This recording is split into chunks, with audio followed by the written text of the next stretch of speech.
Hi everyone, and welcome to IELTS Time. In today's episode, we're working on a Part 2 cue card that asks you to describe a piece of technology you would like to own in the future. You're asked to explain what the technology is, what it would be used for, how easy or difficult it would be to use, and why you'd like to own it. I'll share 2 model responses, and after each one, we'll break it down so you can see how it addresses the task. After that, we'll explore useful vocabulary and phrases you can apply to your own answer. Let's begin with the first model response from Finn. If I could own any piece of technology in the future, I'd really like to have a lightweight augmented reality headset. Something similar to the Apple Vision Pro, but more affordable and designed specifically for students. As a university student, I spend most of my day either attending lectures, studying in the library, or working on assignments. I think this kind of device would be incredibly useful for academic purposes.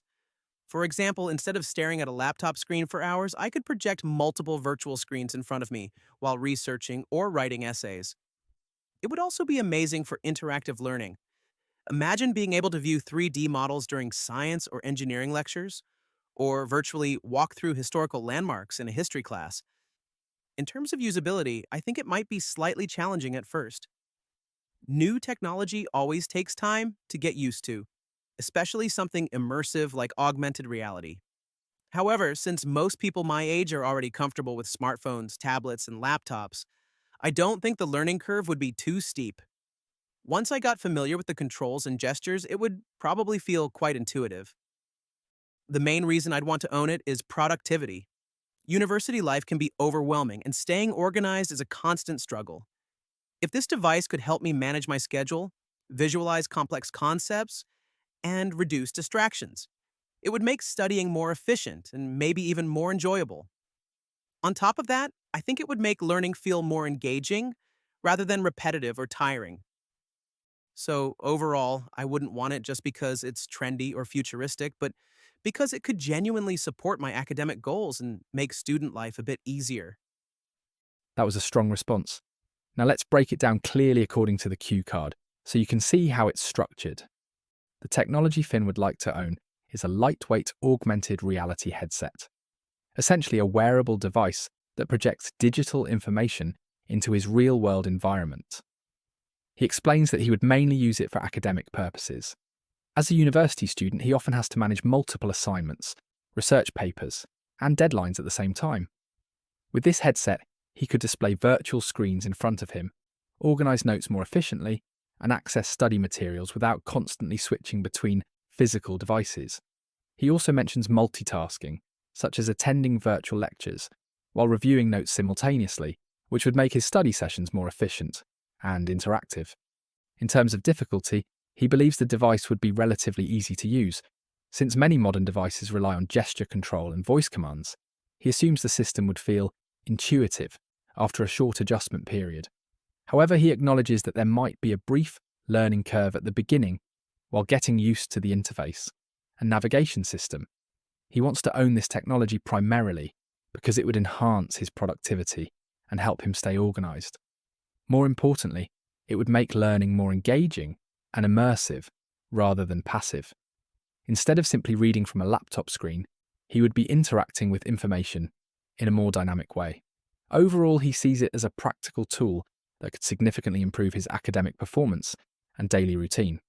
Now that we've clearly broken down Finn's response according to the cue card, let's move on to Blondie's version.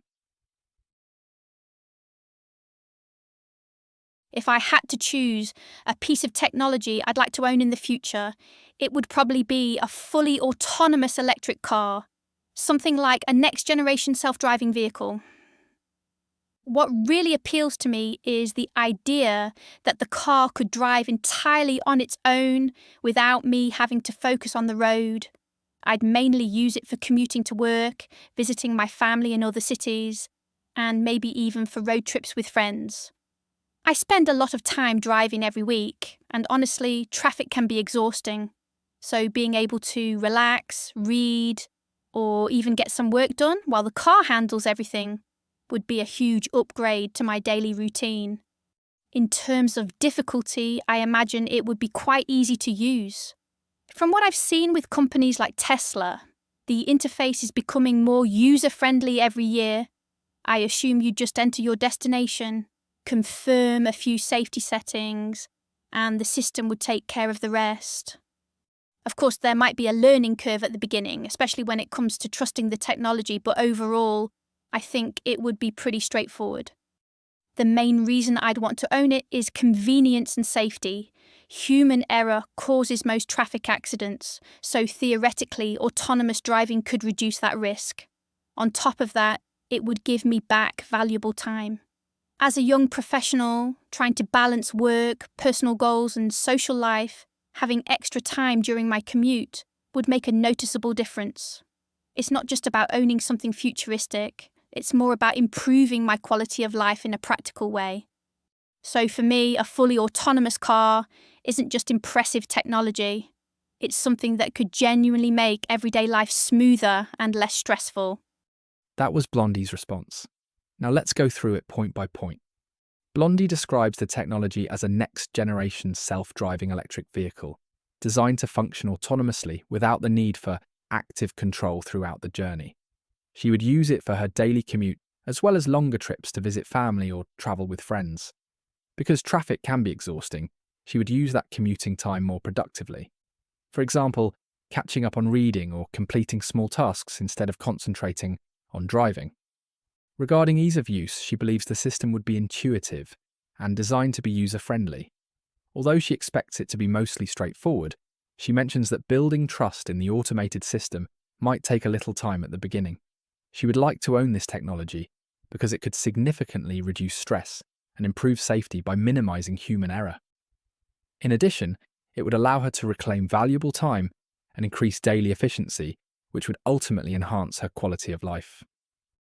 Now let's go over some practical vocabulary and phrases that can help you develop this topic more effectively. When introducing the technology, avoid basic phrases like very modern or very advanced. For example, instead of saying, it's a very modern car, you could say, it's a cutting-edge vehicle equipped with advanced safety features. If you want to highlight innovation, you might say, it's a state-of-the-art system that relies heavily on AI-powered automation. The phrase fully autonomous is especially useful for topics about transport because it clearly means the system operates independently without human control. And seamless connectivity works well when describing how a device integrates smoothly with smartphones or other digital tools. The key is to be specific rather than vague. When explaining what the technology would be used for, try to go beyond simple verbs like use or help. For example, instead of saying, I would use it to save time, you could say, it would help me streamline my daily routine and make better use of my commuting time. If you're describing multitasking, you might say, it would handle repetitive tasks automatically, allowing me to focus on more important work. The phrase enhance productivity is particularly useful for students or professionals. For example, as a university student, it would enhance my productivity by helping me organize research materials more efficiently. These phrases make your explanation more precise and realistic. When discussing difficulty, avoid extreme statements like it's very easy or it's very hard. Instead, aim for balance. For example, it appears to have a user-friendly interface, so it would probably be relatively straightforward to operate. If you want to show realism, you could add, however, there might be a slight learning curve at the beginning, especially when it comes to building trust in the system.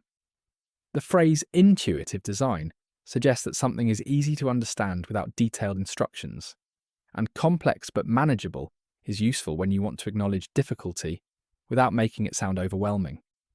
Balanced language sounds more thoughtful and natural.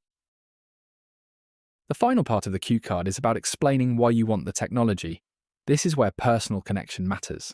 Instead of saying, I want it because it's convenient, you could say, I'd like to own it because it would significantly improve my quality of life by reducing mental fatigue from daily traffic.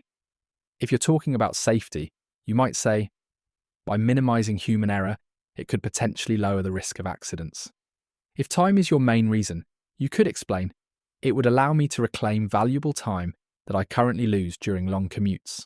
The more clearly you connect the technology to your daily life, the more convincing your answer becomes. Fluency is not just about speaking quickly. It's about connecting ideas smoothly. For instance, instead of jumping between ideas, you might say, "What really appeals to me is the level of convenience it offers." Or when adding another idea. On top of that, it would also reduce the stress associated with heavy traffic. If you want to sound reflective, try. From a practical standpoint, it would be a worthwhile investment. These phrases help your answer flow logically and give you a moment to organize your thoughts while speaking. When you practice this topic, focus on developing your ideas fully rather than rushing through them. Take time to expand your examples, explain your reasoning clearly, and keep your answer flowing naturally. If you'd like more in-depth speaking practice, you can join the channel membership for exclusive videos. Thanks for tuning in, and I'll see you in the next lesson.